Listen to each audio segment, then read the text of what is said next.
यो छ मेरो देश जहाँ जहाँ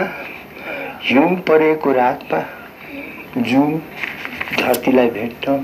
हिमकणाहरूको साथमा मुस्कुराउँदै ओह्रालो झर्छ र धरतीलाई सर्वाङ्ग हाँसेको पाएर झन् बढी मुस्कुराएर आकाशमा फर्कने गर्छ। जहाँ आलु बखराका हाँगामा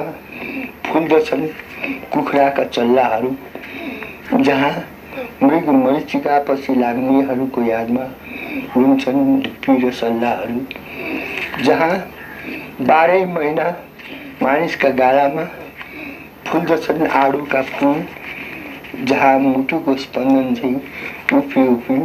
खेल्छन् मृग शावकका हुल, जहाँ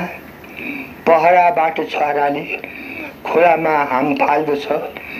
जहाँ रातमा पनि हिमचुलीले आँगनमा घाम पाल्दछ, जहाँ प्रत्येक पहाडको काखमा नदी, छातीमा छहरा र निधारमा लेक हुन्छ, जहाँ ससाना नदीहरूमा पनि तुफानी समुद्रको वेग हुन्छ,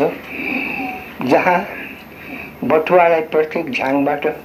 झ्याउ किरीले गिजाउने गर्छ, प्रत्येक अँध्यारो पँध्यारोमा जुन किरीले जहाँ ज्योति फिजाउने गर्छ, जहाँ शीतल हावामा बुई चढेर कस्तुरीको बास्ना डुल्दछ, जहाँ एक बाजी आएर घर फर्किँदा बसन्त भुल्दछ, जहाँ बटुवालाई भन्ज्याङमा रोकेर हिमाल पङ्खा हम्कन्छ, जहाँ एक अर्काको मुख हेरेर नीलगिरी र धौलागिरी चम्कन्छ, जहाँ प्रत्येक रात आकाशले मङ्गल दीप सजाउँछ, जहाँ प्रत्येक बिहानमा धरतीले एउटा गोरु छोरो जन्माउँछ, जहाँ हरिया हरिया पहाडका फरिया अलिक तल सारेर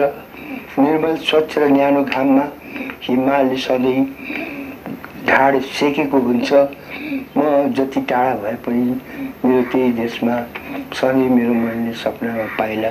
टेकेको हुन्छ।